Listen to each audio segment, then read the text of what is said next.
here is a really poorly installed water heater.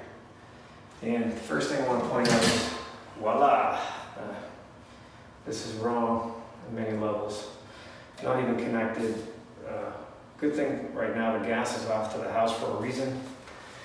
So this here vent pipe is going through the wall and it terminates right there. It doesn't even go past and go up to the roof.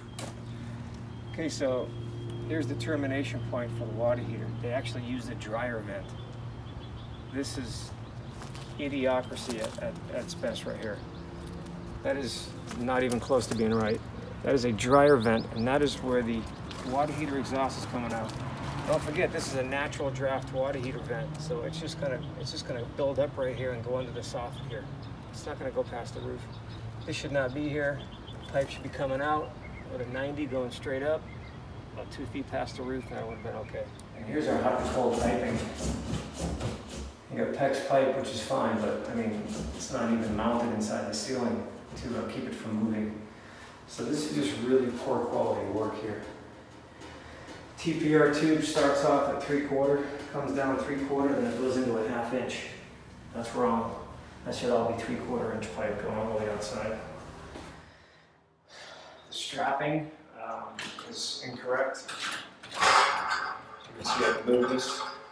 It's supposed to wrap it around once and then connect it to the wall so it doesn't move back and forth.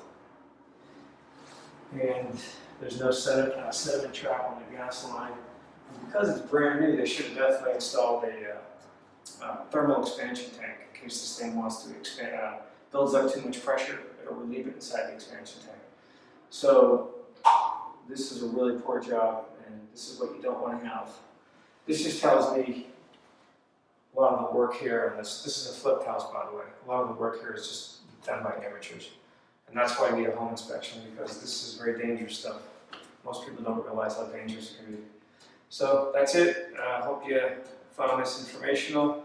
Please subscribe on my YouTube channel, and see you on the next one.